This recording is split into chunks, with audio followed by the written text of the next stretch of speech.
Assalamualaikum warahmatullahi wabarakatuh.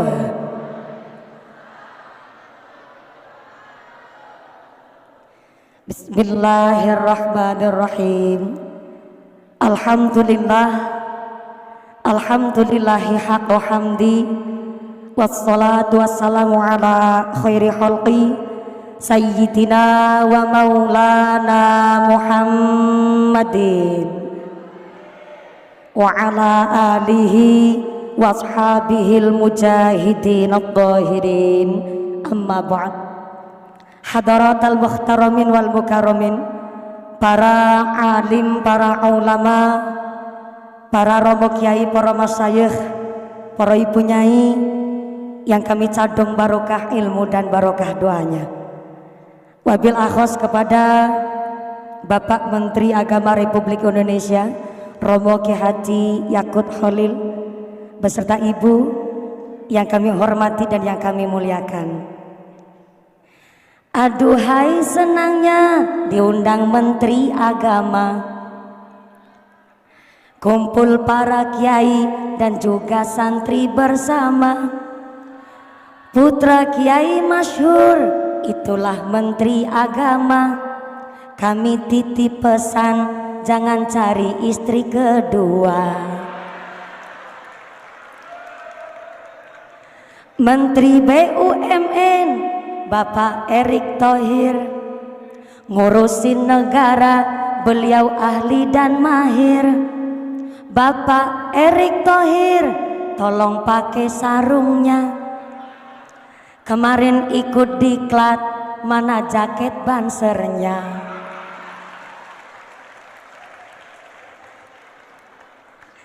Santri zaman sekarang pinter ngaji dan pinter keren, karena jenderal pendis pengasuh pondok pesantren.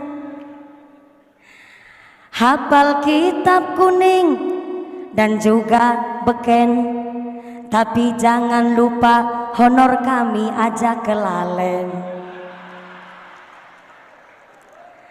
Selamat Hari Santri 22 Oktober. Dari kitab Quran kita hidup bersumber. Kalau cari mantu, santri toat dan pinter. Kalau kurang pinter, minum obat pasang puyer. Kepada panjenenganipun Bapak Menteri BUMN Bapak Haji Erick Thohir yang kami hormati dan yang kami muliakan. Wabillahi khos kepada Direktur Jenderal Pendidikan Islam Romo Kiai Haji Muhammad Ali Ramdhani yang kami hormati dan yang kami muliakan. Wabillahi khos kepada Bapak Menteri dan seluruh staf ahli yang kami hormati dan yang kami muliakan. Wabillahi khos kepada role model saya Romo Kiai Haji Anwar Zahid yang kami cadong barokah ilmunya, yang kami cadong barokah doanya. Wabil akhos kepada seluruh para tamu undangan, Bapak Ibu dan rekan-rekan santriwan santriwati yang mudah-mudahan hasil maqasidana dipari ilmu yang manfaat yang barokah, dijabah segala cita-citanya.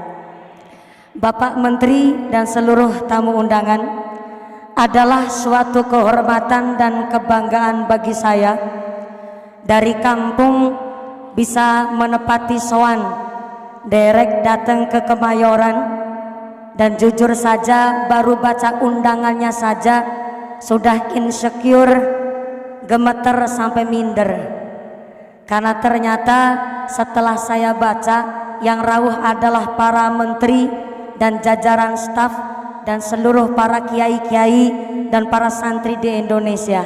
Tapi setelah saya membaca tema Hari Santri adalah berdaya menjaga martabat kemanusiaan, saya mantap dari kampung melangkahkan kaki ke Kemayoran, karena dengan martabat saya sebagai seorang santri, minimal di Kemayoran saya diperlakukan layaknya dan manusiawi.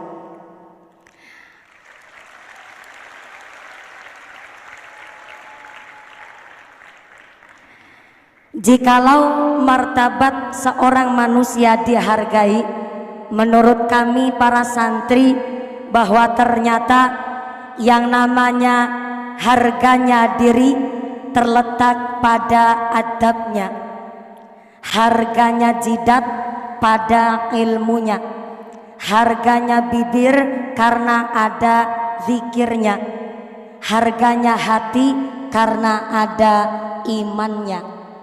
Maka jikalau manusia dihargai sebab badannya, ternyata mohon maaf, yang namanya hewan juga punya harga.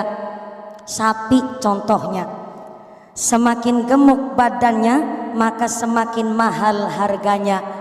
Berarti harga seekor sapi terletak di dagingnya, karena semakin gemuk badannya maka semakin mahal harganya. Tapi ada hewan gak punya daging tapi harganya bisa lebih mahal ketimbang harganya sapi. Burung perkutut contohnya. Burung perkutut gak punya daging, tapi harga seekor burung perkutut bisa lebih mahal ketimbang harganya sapi. Berarti harga seekor burung perkutut tidak terletak di dagingnya, tapi terletak di suaranya. Lalu pertanyaannya, di manakah letak harganya manusia? Apakah dari dagingnya? Kalau harga manusia dari dagingnya, maka maaf, silahkan Anda bersaing sama sapi. Maka dari sini, entah yang gemuk, entah yang kurus, jangan berpikir saya sedang body shaming.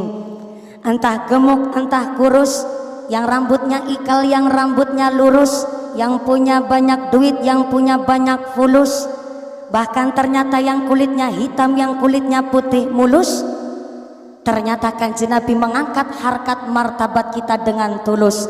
Innallaha la yanzuru ila suwarikum wa amwalikum walakin yanzuru ila qulubikum wa a'malikum. Ternyata Allah Subhanahu wa taala menilai manusia bukan dari harga derajat pangkatnya, bukan dari harga bentuk rupanya, bukan dari harga harta bendanya, tapi Allah melihat manusia dari martabat hati nurani dan amal ibadahnya kepada Allah Subhanahu wa taala.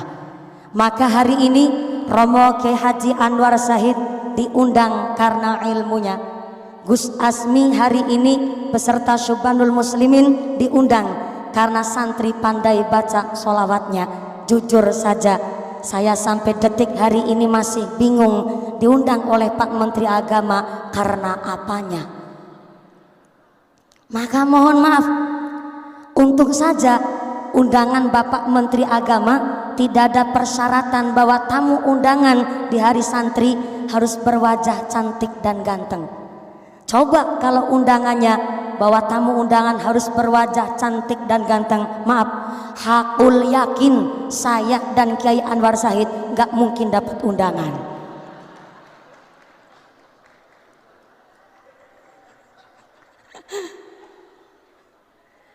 Maaf Kiai.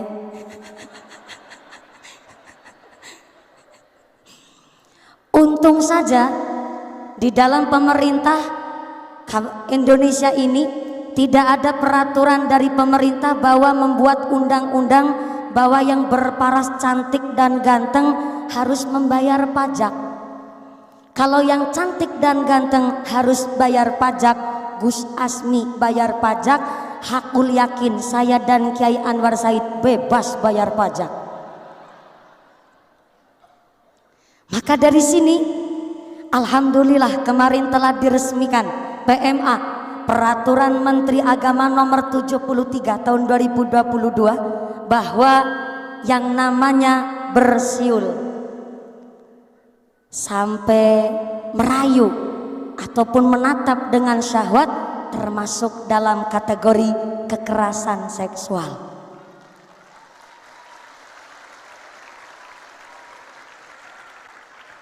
Dengan Peraturan Menteri Agama nomor 73 tahun 2022, kami khususnya para perempuan di Indonesia sangat betul-betul merasa dilindungi baik secara psikis, untuk berkontribusi di dalam Indonesia, untuk berinteraksi di dalam ruang publik.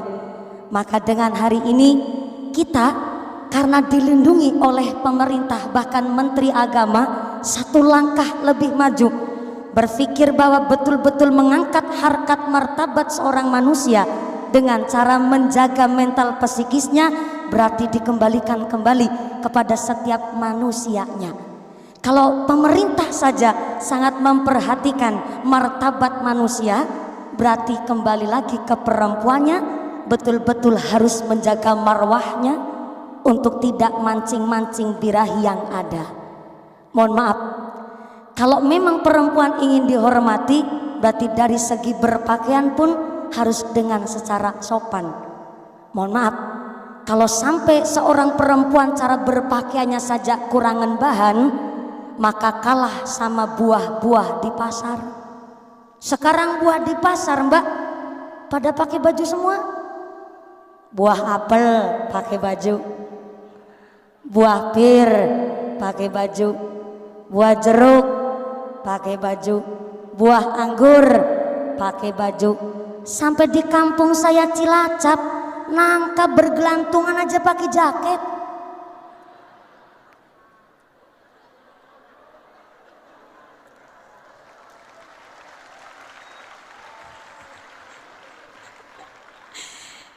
Ibu Menteri Agama, Ibu Emma, di Cilacap nangka bergelantung di pohon saja pakai jaketan.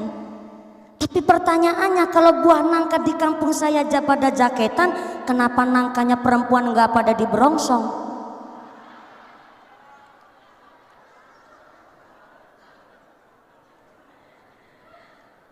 Maka hari ini kita sebagai seorang santri harusnya bangga, karena kita di pondok pesantren, Masya Allah, betul-betul menjaga marwah seorang perempuan. Bagaimana santri putra harus betul-betul dipisah dengan santri putri.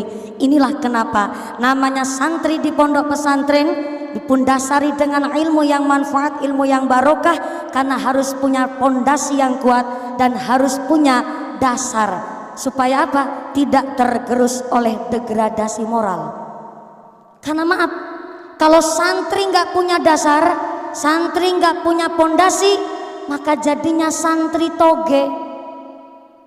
Mbak, Mbak,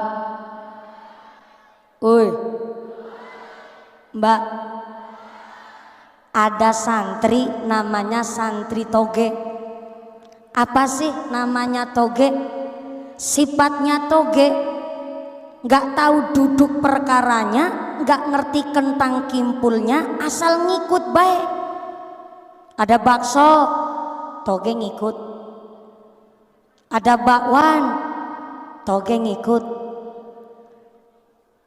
Ada soto, toge ngikut. Sampai-sampai ada tahu isi alias berontak, ngikut baik. Yang namanya toge. Anjay. Dan ternyata yang namanya toge nggak tahu duduk perkaranya, asal ngikut baik, itu yang namanya toge. Namanya santri harus punya dasar, santri harus punya pondasi. Maka ngendikanipun Sultanul Aulia Syekhona Abdul Qadir Al-Jailani mengatakan di dalam kitab manakibnya, geniku kitab Nurul Burhaniyah, bahwa namanya santri irsyadun nas. Santri adalah pemimpin di hari depan. Maka karena santri akan memimpin di hari depan, maka santri harus punya 3 ilmu landasan. Yang pertama, kata Syekh Abdul Qadir Al-Jailani, santri harus punya ilmul ulama, yaitu ilmunya para ulama. Apa saja? Nahwu sharaf, tasawuf, fiqih, tafsir, dan lain sebagainya. Yang kedua, yang namanya santri harus punya ilmu siyasatul mulki. Saya ulang, siyasatul mulki, harus punya ilmu siasah, harus tahu dasar pondasi negara, harus tahu ilmu berpolitik, harus balance antara ilmu ulama dan harus tahu ilmu pendasaran yang namanya suatu negara.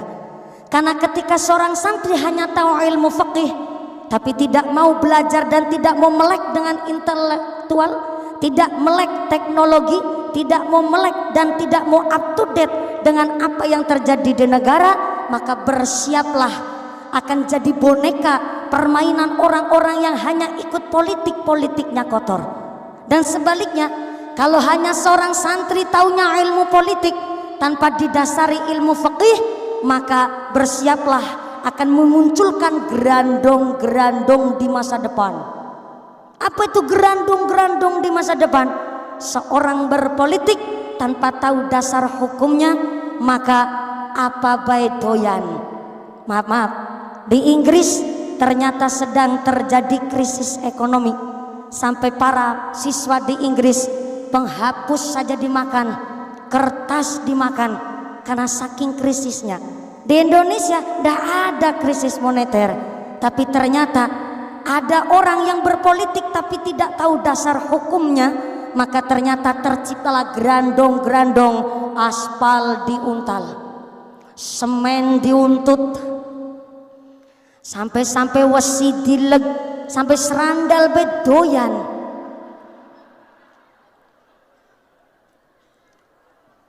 Maka seorang santri irsyadun nas, pemimpin masa depan, harus punya landasan ilmu.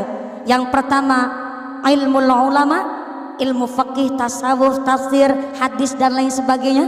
Yang kedua harus punya siasatul mulki, yaitu harus punya ilmu siasah, melek intelektual, melek teknologi.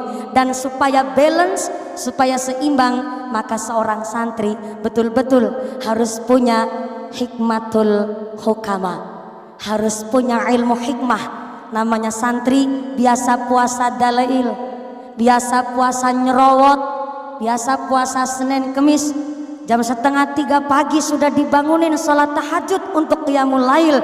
Inilah hikmahnya seorang santri untuk menjadi seorang menteri. Cita-cita kepingin jadi seorang kiai, jadi apapun yang sukses, maka harus punya landasan pondasi. Supaya apa? Tidak hanya sebagai santri toge, tapi mampu menjadi santri irsyadun nas, pemimpin di hari depan. Kalau nggak percaya, silahkan tanya sama Romo Kyai Haji Anwar Zahid. Beliau dari tadi merem bukan karena ngantuk, tapi lagi ngebatin. Santri ceramah kelamaan, kul wailek suwen. Maka monggo Romo Kiai, beliau adalah role model saya, Ibu Menteri Agama, dan beliau betul-betul menjadi salah satu idol kita di Indonesia, karena beliau menjadi kiai yang begitu kondang dan masyhur, tentu berangkat juga dari seorang santri. Tepuk tangan dulu kangge Romo Kyai Haji kita. Dan sepertinya termasuk sesuai dengan batinnya Romo Kyai Haji Anwar Zahid, kulu hailik jangan kesuwen, karena justru saya juga sangat mengharapkan dawuh-dawuh beliau. Dan terima kasih kepada Bapak Menteri Agama telah memfasilitasi saya ikut derek sowan wonten ing hari santri menika. Terima kasih Bapak Erick Thohir, Bapak Wakil Menteri Agama, dan seluruh para staf. Oh, hari ini juga kerawan Bapak Menteri Sandiaga Uno. Terima kasih. Segerawuh, alhamdulillah.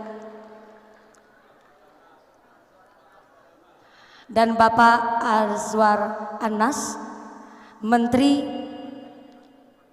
ARB.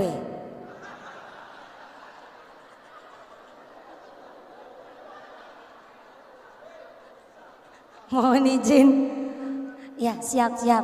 Sepertinya nanti harus sambutan terlebih dahulu agar saya juga kenal, mungkin santri juga belum termasuk rati kenal, pangapunten. Hari ini juga beliau sesuai dengan temanya, seorang santri juga Pak Menteri juga, alhamdulillah Pak Sandiaga Uno pakai sarung, alhamdulillah sudah mengerti pengantin sunat semuanya ini, alhamdulillah. mohon izin. Semoga dan alhamdulillah terima kasih atas segala perhatian dan mohon maaf atas segala kekurangan. Selamat Hari Santri dan mudah-mudahan santri sesuai dengan tema hari ini berdaya menjaga martabat kemanusiaan dan kita semua hasil maqasid dan ulul ilmu menjadi santri yang manfaat dan santri yang berguna bagi agama nusa dan bangsa. Terima kasih. Usikum wa nafsi bitaqwallah. Wassalamualaikum warahmatullahi wabarakatuh. Waalaikumsalam warahmatullahi wabarakatuh.